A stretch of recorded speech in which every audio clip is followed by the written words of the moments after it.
Subscribe کیجئے ہمارا channel اور دبائیں اس بیل آئیکن کو تاکہ آپ کو ریگولر نوٹیفیکیشن اپڈیٹس مل سکیں۔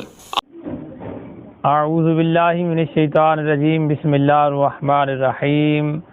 محترم و مکرم سامعین کرام، السلام علیکم ورحمۃ اللہ وبرکاتہ۔ حضرت عبداللہ ابن مکتوم رضی اللہ تعالیٰ عنہ میرے پیارے نبی کریم صلی اللہ علیہ وسلم کے نبینہ صحابی ہیں، اور حضرت عبداللہ ابن مکتوم کی کنیت ابن ام مکتوم ہے۔ آپ کی والدہ ام مکتوم عاتقہ بن عبداللہ رضی اللہ تعالیٰ عنہ سابقین مہاجرین میں سے ہیں۔ حضرت عبداللہ بن مکتوم رضی اللہ تعالیٰ عنہ کی بچپن سے ہی آپ کی آنکھوں کی بینائی چلی گئی تھی، اور یہیں عبداللہ بن مکتوم رضی اللہ تعالیٰ عنہ ہیں کہ میرے کریم آقا علیہ الصلوۃ والسلام جب جنگ بدر کے لیے سرکار جانے لگے تو مدینہ طیبہ میں انہی نبینہ صحابی کو سرکار نے اپنا جانشین مقرر فرمایا۔ یہ میرے کریم آقا علیہ الصلوۃ والسلام سے والہانہ محبت فرماتے تھے، یہ سرکار کے نبینہ صحابی، اور میرے آقا علیہ السلام کے ساتھ بہت سے مرکوں کے اندر سرکار کے ساتھ شریک رہے، جنگوں کے اندر قتال کیا۔ حالانکہ نبینہ کو جس کی قوت بصارت نہ ہو، اللہ تعالیٰ نے اس کو جنگوں سے استثناء قرار دیا، لیکن ان کا میرے آقا کی ذات کے ساتھ اتنا والہانہ عشق اور محبت تھا کہ یہ جنگوں کے اندر باقاعدہ جاتے اور باقاعدہ قتال کرتے، آنکھوں سے نبینہ ہونے کے باوجود بھی، اور پھر اللہ تعالیٰ نے آپ کو شہادت کی موت بھی عطا فرمائی۔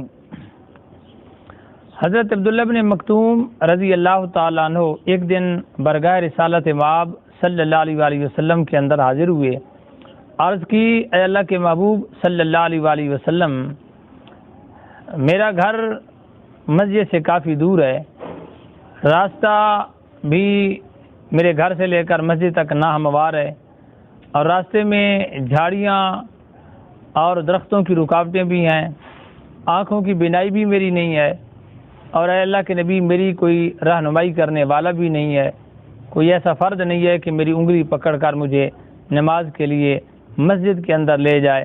اے اللہ کے حبیب، میں یہ پوچھنا چاہتا ہوں کہ فہل تاجد لی رخصتاً ان اصلی فی بیتی، کہ کیا میرے لیے کوئی رخصت ہے کہ میں نماز کو اپنے گھر کے اندر ادا کر لوں، نماز میں اپنے گھر کے اندر پڑھ لوں؟ یہ میری مجبوریاں ہیں، اور آپ کے یہ عذر بھی قابل قبول ہی تھا، معقول آپ کا عذر تھا۔ تو اللہ کے نبی، فہل تاجد لی رخصتاً، کیا میرے لیے رخصت ہے کہ ان اصلی فی بیتی، کہ میں نماز کو اپنے گھر کے اندر ادا کر لوں؟ رحمت دو عالم صلی اللہ علیہ وآلہ وسلم نے ارشاد فرمایا، سرکار نے اجازت عطا فرما دی اپنے نبینہ صحابی کو۔ وہ صحابی نبینہ میرے آقا کی برگاہ سے اٹھے اور چل دیے۔ تھوڑی دیر کے بعد میرے آقا علیہ السلام نے ایک شخص کو کہا کہ فوراً جاؤ، اور میرے آقا علیہ السلام نے اس نبینہ صحابی کے پیچھے ایک آدمی کو بھیجا، اور آقا علیہ السلام نے ارشاد فرمایا کہ علیہ بہی، اسے میرے پاس بلا کر لے آؤ۔ مسند احمد کے اندر یہ روایت موجود ہے، اور صحیح مسلم کے اندر بھی موجود ہے۔ سرکار نے فرمایا کہ علیہ بہی، ایک آدمی کو روانہ کر کے فرمایا، جاؤ اور میرے اس غلام کو، نبینہ صحابی کو واپس بلا کر لے آؤ۔ میرے آقا علیہ السلام کا صحابی جاتا ہے اور نبینہ صحابی کو پیغام دیتا ہے کہ واپس بلاٹاؤ، اللہ کے حبیب تمہیں بلا رہے ہیں۔ کتنے خوش نصیب وہ صحابہ تھے جن کے پاس بلاوا میرے آقا علیہ السلام کا جاتا تھا۔ آقا علیہ السلام کا نبینہ صحابی واپس پلٹ کر برگاہ رسالت مآب صلی اللہ علیہ وسلم کے اندر حاضر ہوتا ہے۔ سرکار نے کیوں بلایا؟ میرے آقا علیہ السلام نے اجازت تو دے دی، لیکن آقا علیہ السلام نے نماز کی فرضیت اور اہمیت کے پیش نظر آقا علیہ السلام نے پھر بلا لیا۔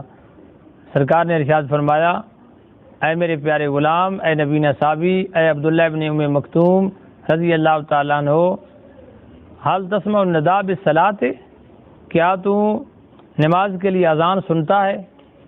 کیا تجھے اذان کی آواز سنائی دیتی ہے؟ عرض کرتے ہیں اللہ کے حبیب، قال نعم یا رسول اللہ صلی اللہ علیہ وسلم، ہاں اے رب کے حبیب، مجھے اذان کی آواز سنائی دیتی ہے، اور میں اذان کی آواز سنتا ہوں، میری قوت سماعت ٹھیک ہے، میری قوت بصارت جو ہے وہ ذیل ہو چکی ہے۔ تو نبی کریم صلی اللہ علیہ وسلم نے جو جملہ ارشاد فرمایا وہ سننے کے قابل ہے، اور بالخصوص ان لوگوں کے لیے جو نماز سے غافل ہیں اور سرے سے پڑھتے ہی نہیں ہیں۔ نبینا صحابی برگاہ رسالت مآب کے اندر رخصتی کے لیے آیا، سرکار نے رخصت دے کر دوبارہ بلایا اور میرے آقا نے فرمایا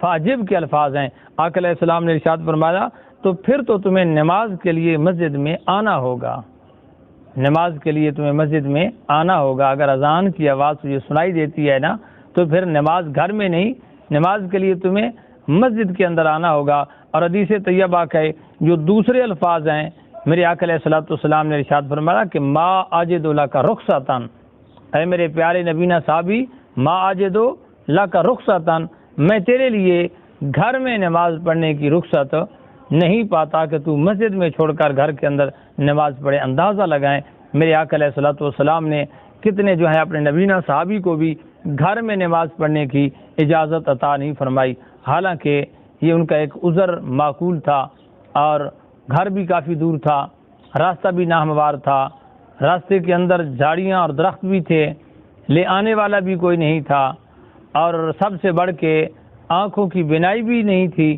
لیکن سرکار نے فرمایا کہ جب اذان کی آواز تیری قوت سماعت کے ساتھ ٹکراتی ہے، جب اللہ اکبر کی صدا تیرے دل کے شعور اور احساس تک رسائی حاصل کرتی ہے، تو پھر اے عبداللہ بن مکتوم تمہیں میں رخصت نہیں عطا کر سکتا، پھر تمہیں مسجد میں آنا ہوگا، پھر تنہا گھر میں نماز پڑھنے کی بجائے تمہیں مسجد میں با جماعت نماز ادا کرنا ہوگی۔ محترم سامعین کرام، اللہ رب العزت نے ہمیں آنکھوں کی بینائی عطا کی ہے، اللہ نے چلنے کے لیے پیر عطا کیے ہیں، تو گھر میں نماز پڑھنے کی سرکار نے رخصت عطا نہیں فرمائی۔